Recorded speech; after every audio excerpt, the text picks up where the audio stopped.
بسم الله الرحمن الرحيم.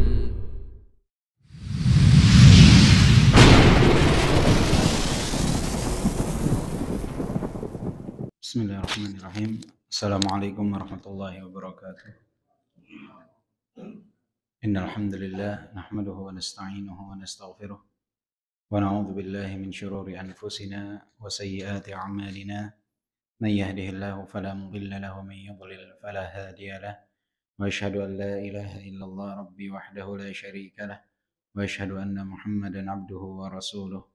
Ya ayyuhalladzina amanu taqullaha haqqa tuqatih ولا تموتن إلا وأنتم مسلمون يا أيها الناس اتقوا ربكم الذي خلقكم من نفس واحدة وخلق منها زوجها وبث منهما رجالا كثيرا ونساء واتقوا الله الذي تساءلون به والأرحام إن الله كان عليكم رقيبا يا أيها الذين آمنوا اتقوا الله وقولوا قولا سديدا يصلح لكم أعمالكم ويغفر لكم ذنوبكم ومن يطع الله ورسوله فقد فاز فوزا عظيما اعلموا فإن أصدق الحديث كتاب الله وخير الهدي هدي محمد صلى الله عليه وسلم وشر الأمور محدثاتها وكل محدثة بدعة وكل بدعة ضلالة وكل ضلالة في النار أما بعد. Ayohal ikhwah, insyaallah kita akan melanjutkan pembahasan kita dari kitab At-Tuhaf bil Ma'thuri 'anis Salaf, dan kita sekarang masuk dalam pembahasan bab ke-59 yang diberikan judul oleh penulis yaitu Syekh Abdul Razzaq Al-Badr hafizahullah dengan judul Ra'sul Mal, yaitu modal. Di sini beliau menukilkan perkataan dari Al-Hasan Al-Basri yang terdapat di dalam Al-Ibanatul Kubra li Ibnu Battah, yang mana Al-Hasan Al-Basri rahimahullah berkata, Ra'su malil mu'min dinuh, haitsu ma zala dinuhu ma'ahu, la yukhallifuhu fir rihal wa la ya'taminu alaihi rijal. Yang mana maknanya adalah modal seorang mukmin itu adalah agamanya. Ketika agama itu hilang, maka hilanglah seluruh dari diri mukmin tersebut. La yukhallifuhu fir rihal wa la ya'taminu alaihi rijal. Artinya adalah yang mana Ra'sul Mal ini atau modal ini tidak ditinggalkan di dalam kendaraan ataupun tidak diamanahkan kepada orang lain. Ini adalah peribahasa dalam bahasa Arab yang menandakan tentang syiddatul muhafadhah, tentang begitu harusnya seseorang itu memegang kuat, menjaga yang namanya agama ini. Jadi ibarat suatu barang itu bukan yang dapat ditinggalkan di kendaraan atau yang dititipkan kepada orang lain. Permisalan ini menggambarkan bahwa agama ini nggak bisa dianggap sebelah mata. Justru dia adalah modal utama. Kita kalau punya barang berharga, itu nggak mungkin kita turun dari mobil, kita tinggalkan di mobil. Nggak mungkin juga kita simpankan di tempat penitipan barang. Pasti akan kita bawa kemanapun. Saking istimewanya barang tersebut. Inti dari kehidupan kita, ya inti seorang mukmin, agamanya dia. Maka itu adalah modal kita. Seseorang modalnya adalah agamanya. Kalau agama ini hilang dalam diri dia, berarti dia orang yang merugi. Karena seseorang itu minimal modal itu kalau dagang ya harus kembali. Kalau kurang dari modal yang dia keluarkan, berarti berkurang agama dia. Di sini Syekh Abdul Razzaq menjelaskan bahwasanya man dhayya'a ra'sal mal kaifa yatma'u fir ribh. Siapa yang telah kehilangan modal, bagaimana mungkin dia berharap mendapatkan keuntungan? Wong modalnya saja tidak kembali, kok berharap keuntungan? Faminal muhal baqa'ur ribh bila ra'si mal. fa idha'atuhu khusranun wa hasarah wa nadamah wa hifdhuhu ribhun wa sa'adatun fid dunya wal akhirah. Enggak mungkin seseorang itu mendapatkan keuntungan terus kehilangan modal. Minimal tuh modal kembali, kata beliau. Maka jika seseorang kehilangan modal, maka itu pada hakikatnya adalah kerugian, penyesalan. Sedangkan penjagaan seseorang terhadap modal itu pada hakikatnya itu merupakan keuntungan dan kebahagiaan di dunia dan di akhirat. Wa katsirun minal khalqi munsyaghilun bil arbah al mutawahhimah an ra'sil mal. Dan banyak di antara manusia itu yang tersibukkan dengan keuntungan yang masih diprasangkakan dan diperkirakan, justru dengannya dia kehilangan modal utama. Jadi secara garis besar, orang tuh kalau dagang gimana modal nih balik, baru bicara keuntungan. Yang aneh kalau ada orang yang mikirkan keuntungan padahal dengan mengorbankan modal yang tergerus. Begitupun dalam kehidupan. Banyak orang yang memikirkan kenikmatan-kenikmatan dunia tanpa dia sadari modalnya, agamanya ini berkurang. Jadi dia ingin dapatkan keuntungan, justru agama dia tinggalkan. Padahal ini adalah modal dia dalam hidup. Banyak orang kan demi mendapatkan keuntungan, dia rela meninggalkan sholat. Demi mendapatkan keuntungan, dia rela melakukan apa yang diharamkan. Jadi agamanya ini, yang modal hidup dia korbankan. Guna mendapatkan sesuatu yang masih kemungkinan dia untung. Masih berupa harapan, bukan kenyataan.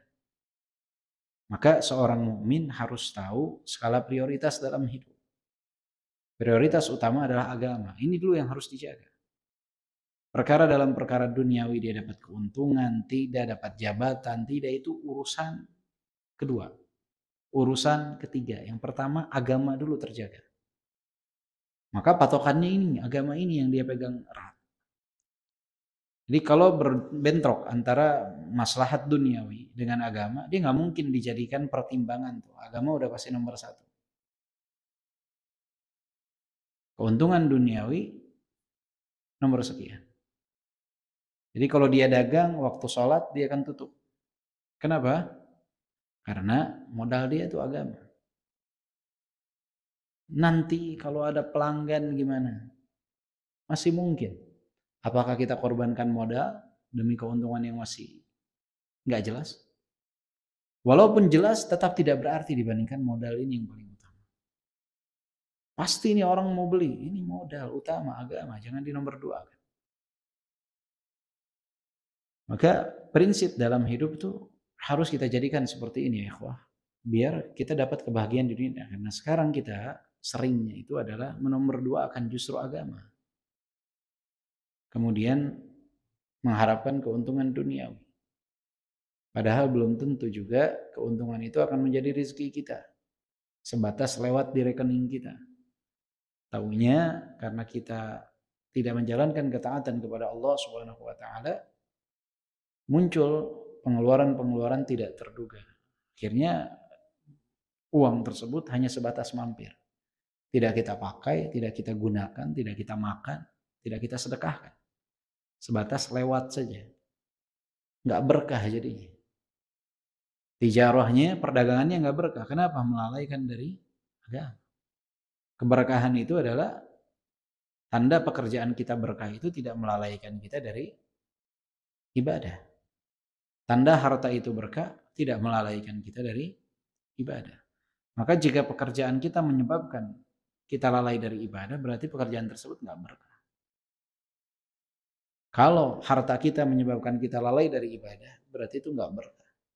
Keberkahan ini sangat bergantung dengan porsi ibadah kita kepada Allah Subhanahu wa ta'ala. Maka kita harus menjaga modal kita ini yang disebut oleh para ulama dengan ra'sul mal, yaitu modal seorang mukmin. Bahkan Al-Hasan Al-Basri mengatakan ra'su malil mu'min dinu. Modal agama seorang hamba, seorang yang beriman adalah agamanya. Modal dari seorang yang beriman adalah agamanya. Kemudian bab berikutnya adalah bab ke-60, yang mana beliau beri judul Ta'dadun Ni'am. Di sini beliau, Syekh Abdul Razak, menukilkan perkataan yang tercantum di dalam kitab Al-Hilyah di Abi Nu'aim, yang mana Salam ibni Abi Muti' berkata, Atayna Sa'id ibni Iyas al-Jurairi wa kana min masyayikhi ahli al-Basrah wa kana qadima min al-hajj. Kata Salam ibni Abi Muti', aku mendatangi Sa'id ibni Iyas al-Jurairi, dan beliau termasuk salah satu ulama ahli al-Basrah, dan beliau baru saja kembali datang dari pelaksanaan ibadah haji. Yaqul, dan beliau berkata, ablana Allahu fi safarina kadza wa ablana fi safarina kadza. Thumma qala kana yuqal inna ta'dadan ni'am minasy-syukur. Kata beliau, ablana Allahu fi safarina kadza wa ablana Allahu fi safarina kadza. Maknanya adalah an'ama alaina Allah fi safarina kadza wa an'ama alaina Allah fi safarina kadza.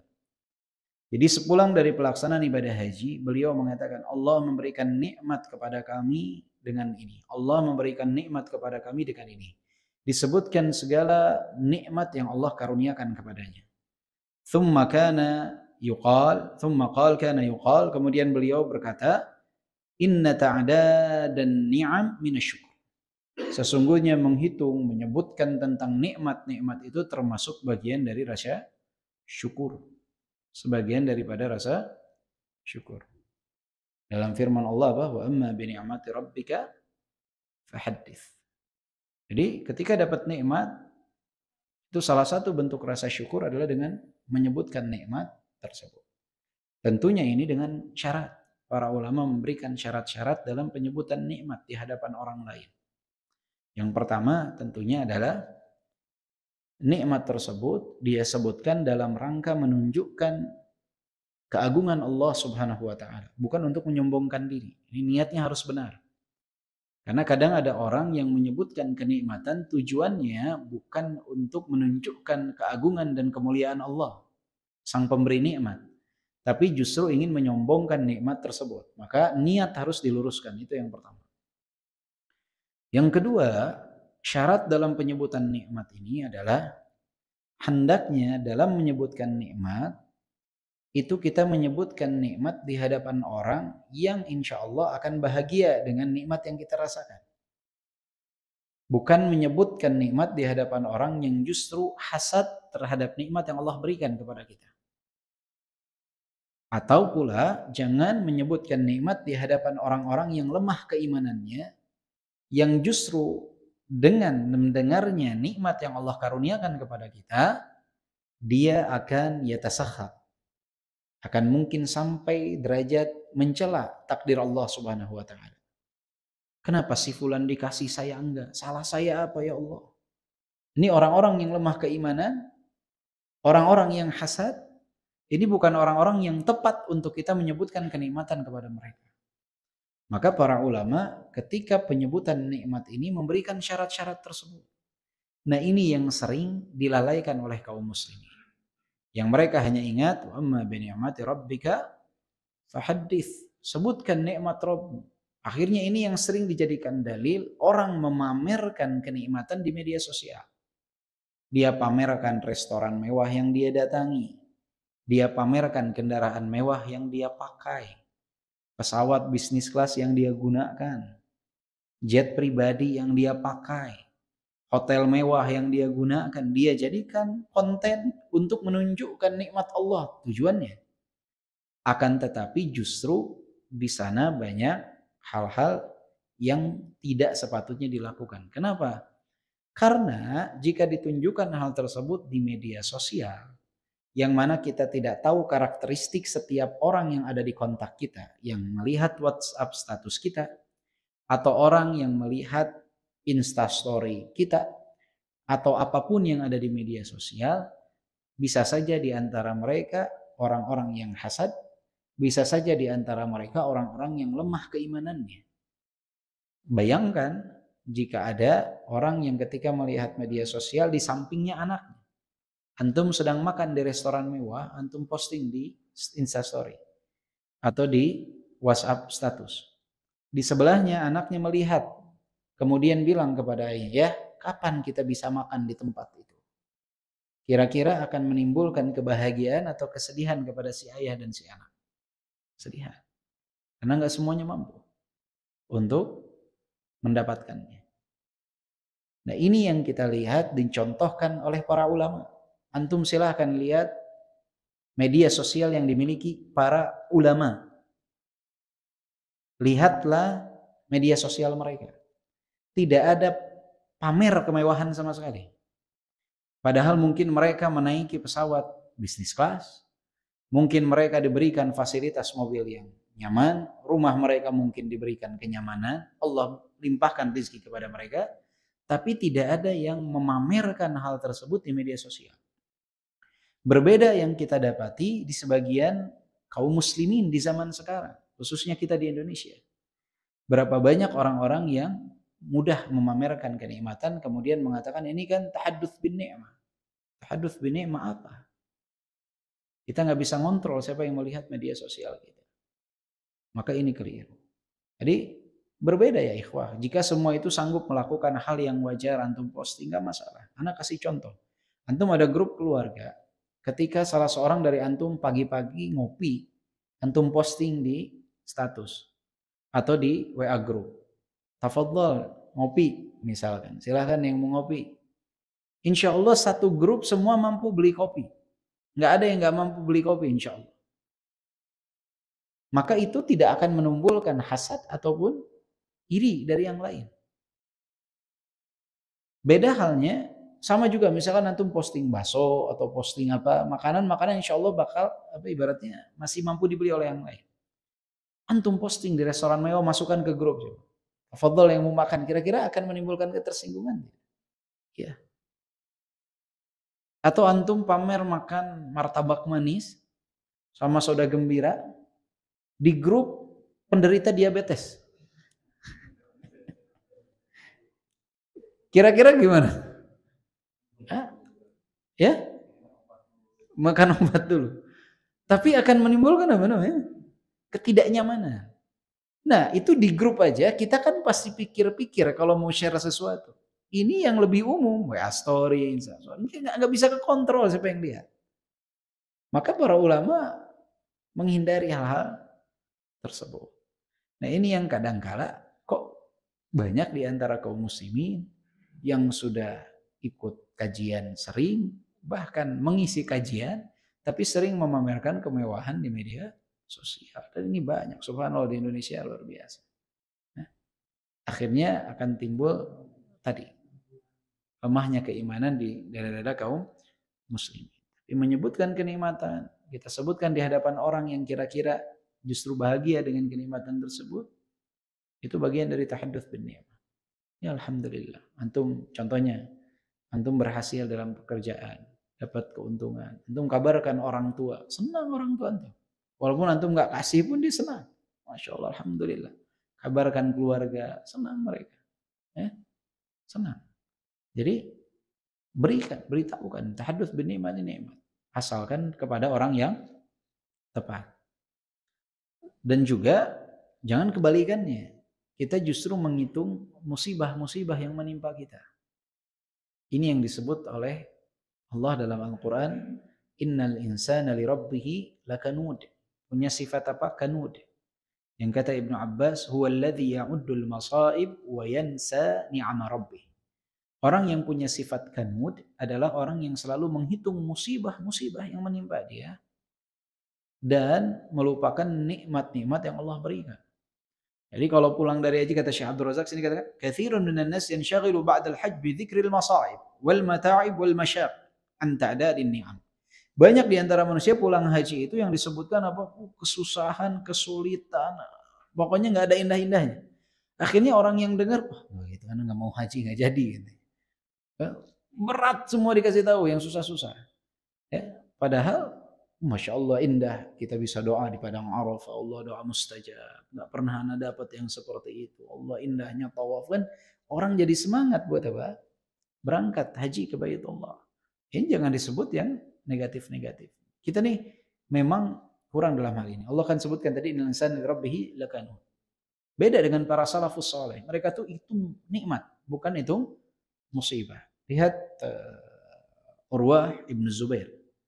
Urwah ibnu Zubair seorang tabi'in. Saudara kandung dari Abdullah ibnu Zubair. Putra dari Az-Zubair ibn Al-Awwam. Az-Zubair ibn Al-Awwam sahabat mulia. Minal mubasyirin bil jannah. Termasuk yang diberikan kabar gembira masuk surga. 10 orang yang masuk surga kata Rasulullah. Az-Zubair ibn Al-Awwam ini punya anak, salah satunya namanya Urwah. Tapi tidak pernah bertemu Nabi sehingga disebut tabi'in. Karena baru sekitar tahun 23 Hijriah hidup, lahir. Ibunya Asma, kakeknya Abu Bakar. Halahnya Aisyah. Urwah ibn Zubair luar biasa. Di antara para ulama tabi'in beliau. Beliau itu pernah terkena penyakit di kakinya yang menyebabkan beliau harus diamputasi. Akhirnya salah satu kakinya diamputasi dari lutut ke bawah.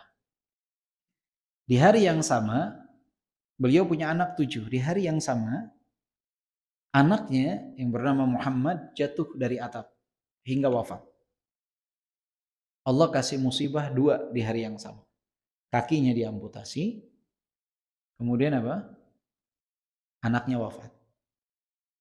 Ketika beliau sadar mendengarkan informasi tersebut, apa kata beliau? Alhamdulillah, segala puji bagi Allah Subhanahu wa ta'ala. Kata beliau, kanu sab'atan fa akhadha wahida wa abqa 6. Sebelumnya aku punya anak 7. Allah ambil 1, sisakan 6.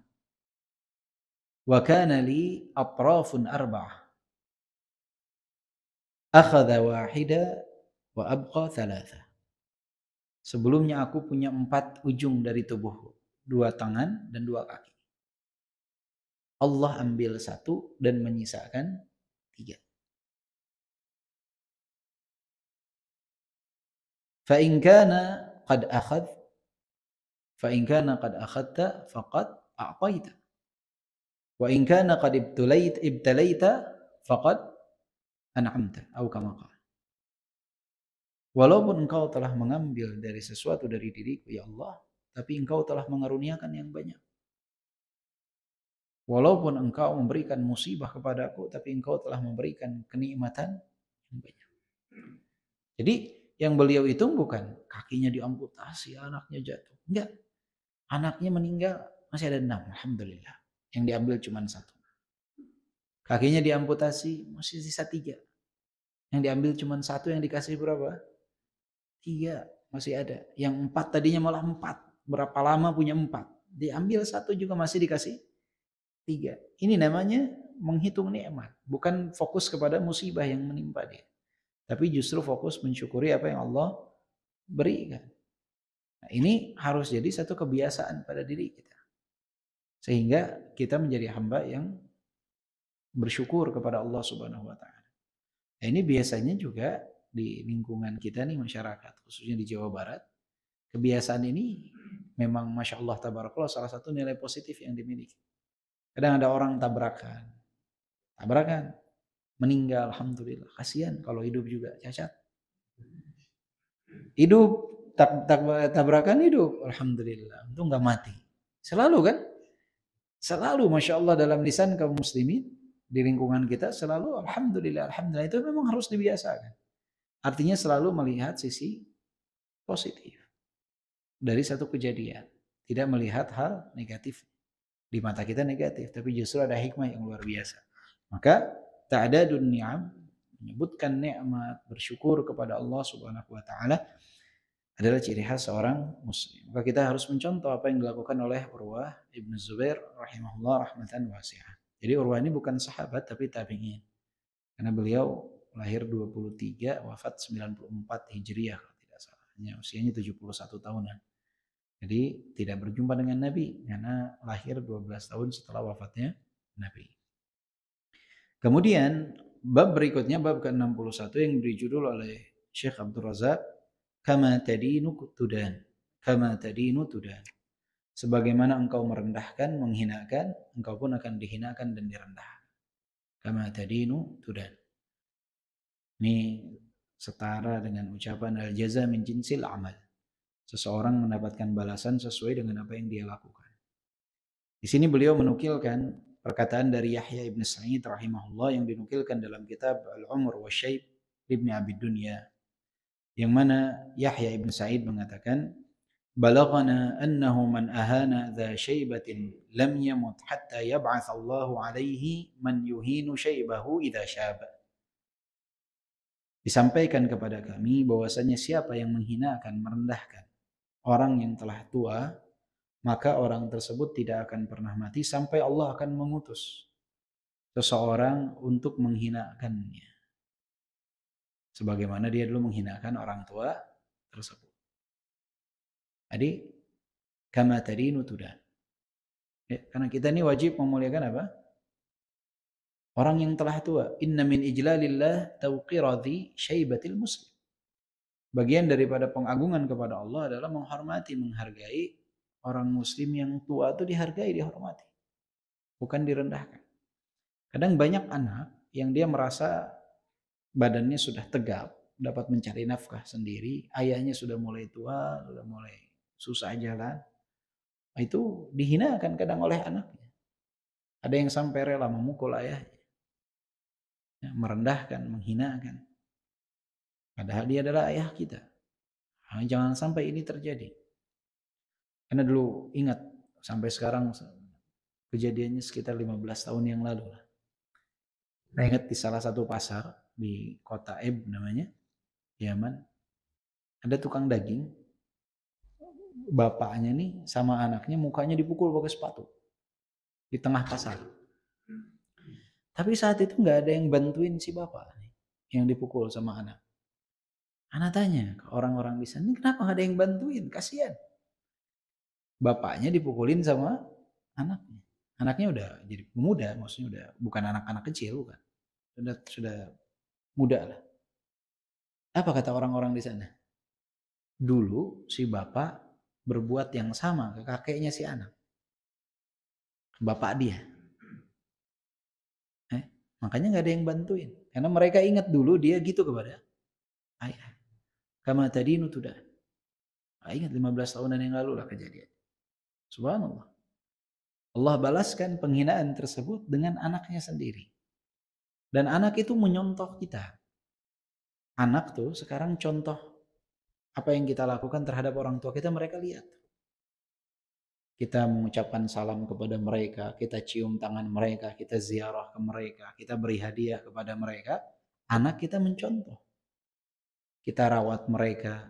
Nanti ketika mereka dewasa, mereka akan melakukan hal yang serupa dengan apa yang kita lakukan. Maka di saat dia melihat kita membentak orang tua, tidak pernah silaturahim kepada orang tua, tidak pernah berziarah kepada orang tua, dia nanti ketika dewasa akan melakukan hal yang serupa. Dan ini kejadian banyak di antara keluarga-keluarga itu yang seperti itu. Kalau antum lihat, misalkan ada orang tua yang punya anak 10. Lihat saja yang udah jadi kakek atau nenek, yang punya anak, terus punya cucu. Anak yang paling berbakti kepada orang tuanya itu cucunya berbakti kepada ayah ibu mereka. Tapi anak yang berani membentak orang tuanya itu cucunya membentak anaknya. Itu kejadian. Jadi yang dulu ketika si ayah atau si ibu ini merawat orang tuanya, si anak kan mencontoh, melihat. Yang satu lagi ketika dia suka membentak kepada orang tuanya, suka ngambilin uang orang tuanya, memanfaatkan keadaan orang tuanya, anaknya melakukan hal yang serupa. Jadi kama tadinu tudan. Jangan pernah kita menghinakan orang-orang yang telah tua, apalagi orang tua sendiri. Karena al-jaza min jinsil amal. Seseorang akan mendapatkan balasan sesuai apa yang dengan dia lakukan. Di sini Syekh Abdul Razak mengatakan, Katsirun min kibaris sin yahtajuna ila ri'ayatin khassah wa inayatin kabirah. Banyak di antara orang yang telah tua, mereka itu membutuhkan perawatan yang khusus, penjagaan yang khusus, penjagaan yang lebih teliti terhadap mereka. Inayatin badaniyah wa inayatin nafsiyah wa inayatin ijtimaiyah. Harus diperhatikan pertama tubuh mereka, jiwa mereka, dan kehidupan sosial mereka. Nah, kadang kita sebagai anak hanya mempedulikan tubuh mereka. Lupa tentang jiwa mereka dan lupa tentang kehidupan sosial mereka. Sehingga kadang anak saking khawatirnya kepada orang tua yang telah tua, itu dia larang segalanya. Bayangkan, padahal orang tua ini, ayah terutama, dulunya dia adalah pemberi keputusan. Semua hal yang ada di rumah itu tanda tangan dia, kekuasaan dia. Tiba-tiba ketika dia sudah sepuh, dilucuti semua kekuasaan dia tuh. Itu berat bagi seorang ayah. Antum melihat aja orang kalau punya kekuasaan, kemudian dia harusnya turun, banyak yang nggak sanggup. Banyak yang stres. Antum lihat banyak ex-jenderal yang akhirnya stres. Ya, dia udah nggak menjabat lagi, nggak punya kuasa lagi, ngomongnya sudah banyak yang ngaco. Khayalannya suka tinggi. Makanya biasanya ada pendampingan sebelum pensiun. Biar apa? Biar tidak terlalu ngedrop gitu. Yang biasa pegang jabatan tiba-tiba hilang. Sama dengan orang tua kita di rumah. Tadinya mereka pemberi keputusan, tiba-tiba dilarang. Nggak boleh ini, nggak boleh ini, nggak boleh ini. Dan karena kelemahan mereka, mereka nggak sanggup melawan. Itu berat bagi mereka. Jadi jangan sampai kita fokus pada tubuh, kemudian menelantarkan apa? Jiwa mereka. Kadangkala apa yang mereka inginkan, selama tidak efeknya negatif untuk mereka, kasih kelonggaran. Jangan dikekang. Jangan apa? Jangan dikekang. Jangan dikekang.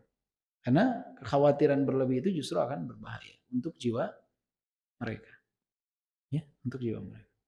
Anda ingat dulu tuh dengan apa? Dengan Nabi Allah yarhamu. Ketika beliau mau naik pesawat, Anda bilang, "Mbak, nanti begini, begini, begini, begini, begini." Dia ngeliatin muka Anda. Terus dia bilang, "Ana udah naik pesawat sebelum ente lahir," katanya. Jadi jiwa itu juga pengen merdeka, nggak mau tuh ibaratnya apa? Ibaratnya seperti diperlakukan seperti anak kecil terlalu itu orang tua nggak mau. Maka kita jangan hanya peduli terhadap tubuh mereka, tapi melupakan kesenangan jiwa mereka. Mereka tuh senang, walaupun kadang di antara mereka ada yang sudah pikun, ya. Tapi mereka tuh senang ketika diajak berbicara, suruh cerita masa lalu mereka, itu senang. Bahagiakan jiwanya. Juga kehidupan sosial dia. Ini kata Syekh Abdul Razak, kehidupan sosialnya diperhatikan. Ajak dia bertemu dengan kawan-kawannya. Mungkin tempatnya jauh, dia berangkat sendiri nggak bisa. Jangan karena kesibukan kita nggak dekatkan dia dengan kawan-kawannya. Tersiksa dia. Nggak ada teman untuk bercerita, ngobrol, atau apa. Bawa. Misalkan temannya di perumahan mana, kita di sini, kita bawa. Bawa ke kendaraan kita, bawa, ajak. Suruh ngobrol sama temannya. Setengah jam, 1 jam. Apa? Biar dia apa? Jiwa sosialnya meningkat. Atau dia mau ke masjid, ajak ke masjid. Aduh ribet pakai kursi roda, nggak masalah. Bawa pakai kursi roda. Dia ketemu sama orang, senang dia. Bahagia. Jangan sampai dibatasi. Hanya kita fokus ke tubuh dia, jiwanya tidak diperhatikan, kehidupan sosialnya tidak diperhatikan. Harus ada hal-hal tersebut. Nah, ini kan banyak orang ya fokus hanya badannya aja. Jangan makan ini, jangan makan gula, jangan makan ini. Jaga semua. Tapi jiwanya diabaikan. Dipenjara di dalam rumah. Nggak boleh keluar. Karena dia nggak mau sibuk, nggak mau terganggu sama orang tuanya, diemin dalam rumah. Padahal masih bisa pakai kursi roda, masih bisa jalan kadang di papa. Itu nggak mau ribet. Udah, di rumah aja, bah. Apa mau ke masjid apa di rumah aja, bah. Memang dia punya uzur untuk sholat di rumah, tapi dia pengen buat jalan, ketemu teman-temannya. Menghirup udara, ucapkan salam, ketemu orang, assalamualaikum, sehat. Lihat, senang dia. Jadi bahagiakan jiwanya, bahagiakan kehidupan sosial. Ini jangan ditelantarkan 2 poin ini. Kemudian kata Syekh Abdul Razak, wa kama yadinul mar'u yudan. Ya kan? Di saat seseorang merendahkan orang lain, menghinakan orang lain, dia akan dihinakan oleh orang lain. Faman kana 'arifan bihuquqi haula muaddiyan liwajibatihim fa inna Allah yuqayyidu lahu fi kibarihi man yaqumu bihuquqi wa wajibatihi. Siapa yang peduli terhadap hak-hak orang tua dan menunaikan kewajiban kepada orang-orang yang telah tua, maka Allah Subhanahu wa taala akan memberikan karunia di saat orang tersebut tua, siapa yang menjalankan atau memberikan haknya dan mendapatkan dia apa yang wajib untuk dia dapatkan. Jadi jangan khawatir, antum sekarang berbuat baik kepada yang telah tua. Di saat antum tua, antum akan mendapatkan apa yang telah antum tanam. Kita tanam sesuatu yang baik, insya Allah dapat yang baik. Ini balasan di dunia, belum balasan di akhirat. Lebih dahsyat lagi. Balasan dunia saja dapat ganjaran-ganjaran tersebut. Jadi jangan mengatakan, percuma. Enggak, itu bagus. Makanya itu yang ada dalam Islam. Makanya orang tua itu dalam Islam apa? Dirawat, dijaga, dikunjungi, diziarahi. Kalau di luar kan, lihat orang tuanya tua, dia masukkan ke panti jompo. Nanti anaknya akan masukkan dia juga ke panti jompo, sama. Dalam Islam siklusnya tidak seperti itu. Ada hak ketika dia masih kecil, ada hak ketika dia sudah dewasa, ada hak ketika dia sudah tua. Ada orang yang menjalankan kewajiban-kewajiban tersebut. Agar semua hidup dalam kebahagiaan. Tubuhnya terjaga, jiwanya terjaga. Nah kalau orang-orang di luar Islam itu gak terlalu peduli terhadap jiwa manusia. Yang dia lihat nih keuntungannya apa adanya orang tua di dalam rumah. Gak menguntungkan, susah. Udah mendingan panti jompo. Kenapa ya panti jompo? Panti jompo murah, cuman sebulan sekian. Hitungannya materi udah. Ya, sebulan cuman sekian. Anak kalau merawat, kalau istri anak nanti merawat, wah sibuk. Mendingan istri anak bekerja dapat sebulan 5 juta. Anak bekerja dapat sebulan 5 juta, 10 juta. Bayar panti jompo cuman 2 juta misalkan. Masih 8 juta lebih. Tapi kalau istri anak tidak kerja ngurusin orang tuanya atau ngurusin orang tua anak, berarti kita cuma dapat 5 juta, rugi. Hitungannya material semua. Padahal enggak itu hitungannya. Kalau kaum muslimin hitungannya enggak. Dilihat keberkahan. Dilihat keridhaan. Dilihat nikmatnya merawat orang tua. Karena suatu saat kita pun akan tua. وعلى العكس من ذلك من كان مضيعا حقوق هؤلاء ومهملا لواجباتهم أو مسيئا إليهم فإن الله يقيض له في كبره من يعامله بذلك. Ini kebalikannya, kalau orang yang merendahkan, tidak memberikan haknya, nanti pun ketika dia sudah tua dia akan mendapatkan semua itu. Dia akan mendapatkan semua itu. Maka contohkanlah contoh yang baik kepada penerus-penerus kita, bagaimana sikap kepada orang-orang yang lebih tua. Jangan sampai kita diperlakukan, dihinakan di masa tua kita. Kama tadinu tudan. Sebagaimana engkau menghinakan, engkau pun akan dihinakan. Kemudian bab yang ke-62 diberi judul oleh Syekh Abdul Razak khoslatan, dua perangai kata beliau. Khoslatan, dua perangai. Yang mana di sini beliau menukilkan perkataan dari kitab As-Samt li Ibni Abi Dunya dari perkataan Yahya ibn Abi Katsir rahimahullah, yang mana beliau berkata, khoslatan idza ra'aituhuma fir rajul fa'alam annama wara'ahuma khairun minhuma in kana habisan lilisanihi yuhafidhu ala salatihi. Kata Yahya ibn Abi Katsir, dua perangai jika engkau melihat ada pada diri seseorang, maka apa yang di belakang itu jauh lebih baik. Jadi kalau dua perangai ini ada pada diri seseorang, insya Allah nih orang alal khair, baik nih orang. Apa kata beliau? Yang pertama, in kana habisan lilisanihi. Ketika bertemu dengan orang itu bisa menjaga lisannya. Ini poin pertama. Yang kedua, yuhafidhu ala salatihi, menjaga salatnya. Ini kalau ketemu orang yang jaga lisan, jaga salat, insya Allah di belakangnya baik. Maka ini juga salah satu karakteristik bagi antum yang mencari calon buat anak perempuan misalnya. Lihat laki-laki nih jaga lisannya, gitu. Ucapannya kasar kah? Atau ucapannya penuh kelembutan? Suka dusta atau jujur? Dilihat dari lisan dia. Jaga dari lisannya, dijaga tidak. Terus sholatnya. Kalau sholat dijaga, insya Allah nih orang takut sama Allah. Orang takut sama Allah nggak mungkin zalimin anak kita. Makanya kata Umar bin Abdul Aziz, menjodohkan anak itu dengan siapa? Yang paling bertakwa. Kenapa? Bukan yang paling kaya. Kenapa bukan yang paling pintar? Kenapa bukan yang paling tinggi jabatan? Yang paling bertakwa. Kenapa? In ahabbaha akramaha. Wa in abghadaha lam yadhlimha. Karena jika dia cinta kepada putrimu, dia akan muliakan dia. Jika benci sekalipun sama putrimu, nggak mungkin sekalipun dia menzalimi putrimu. Nggak akan dizalimi. Nggak akan dicaci, dimaki, dipukul, nggak akan. Karena dia bertakwa kepada Allah. Dia tahu Allah melihat apa yang dia lakukan. Maka ini dua hal perangai yang ada pada seseorang, insya Allah belakangnya jauh lebih baik. Jika mampu menjaga lisan, dan yang kedua dia mampu menjaga sholat. Kata Syekh Abdul Razak, hifdzul lisan wa habsuhu wa siyanatuhu yu'addu hifdzan lil jawarih kulliha. Menjaga lisan, memenjarakan lisan, menjaga lisan, menjarakan lisan dari hal-hal negatif, ini terhitung sebagai penjagaan terhadap seluruh anggota tubuh. Jadi kalau lisan sudah terjaga, insya Allah seluruh anggota tersebut terjaga. Kenapa? Karena setiap pagi seluruh anggota tubuh itu berbicara kepada lisan.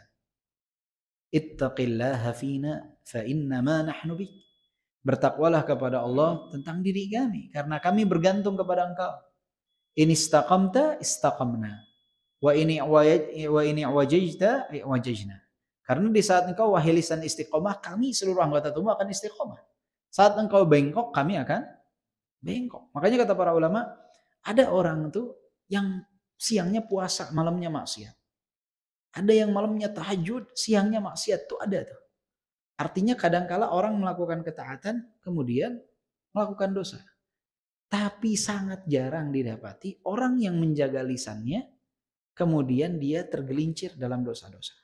Jadi orang kalau udah menjaga lisannya, tidak berkata kasar, tidak berdusta, selalu berkata jujur, lisannya nih, dia dapat jaga lisan, terjaga hampir seluruh anggota tubuhnya. Jadi luar biasa kedudukan lisan. Kedudukan lisan itu luar biasa. Karena orang yang jujur, dengan lisannya tidak berbicara dusta, berarti dia takut kepada Allah. Nah, insya Allah seluruh anggota tubuhnya terjaga. Dan dia memang sangat berpengaruh terhadap seluruh anggota tubuh. Jika dia istiqomah, istiqomah. Jika bengkok, bengkok. Lianna lahu tuba'. Karena yang lisan ini pengikutnya banyak. Seluruh anggota tubuh mengikuti dia. Wal muhafadhatu 'ala shalah tu'addu ma'unatan lil 'abdi 'ala al-khairati kulliha wa muzdajaran lahu 'ani syururi wal atham. Dan menjaga salat ini adalah terhitung sebagai apa? Ma'una lil 'abdi 'ala al-khairat. Ya, ini adalah langkah pertolongan seorang hamba terhadap banyaknya kebaikan. Para ulama biasanya kalau orang taubat suruh apa? Salat perbaiki. Salat dulu. Karena kalau salat sudah dilalaikan apa? Dia akan terjerumus dalam banyak kesalahan dan dosa. Makanya inna salata tanha 'anil fahsya'i wal munkar. Salat mencegah dari perbuatan keji dan munkar. Siapa yang terjerumus dalam perbuatan keji dan munkar pasti ada khalal dari salat. Pasti ada kekurangan dari salatnya. Entah dia nggak salat sama sekali, atau salatnya bolong-bolong, atau salatnya sering dilalaikan, itu efeknya akan sangat berpengaruh terhadap bagaimana dia menjaga diri dari perbuatan dosa. Maka jaga salat, jaga lisan, khair wa barakah. Ini dua perangai yang ada pada diri seseorang yang jika bisa dijaga, insya Allah semuanya berada dalam kebaikan. Wallahu a'lam bishawab. Mungkin itu yang bisa kita sampaikan pada kesempatan kali ini karena sudah masuk waktu Isya.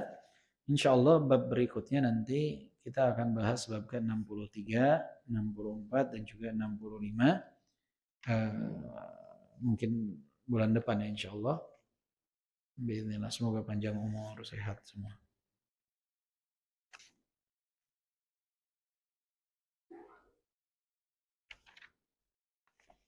Subhanakallahumma bihamdika asyhadu an la ilaha illa anta astaghfiruka wa atubu ilaik. Walhamdulillahirabbil alamin. Assalamualaikum warahmatullahi wabarakatuh.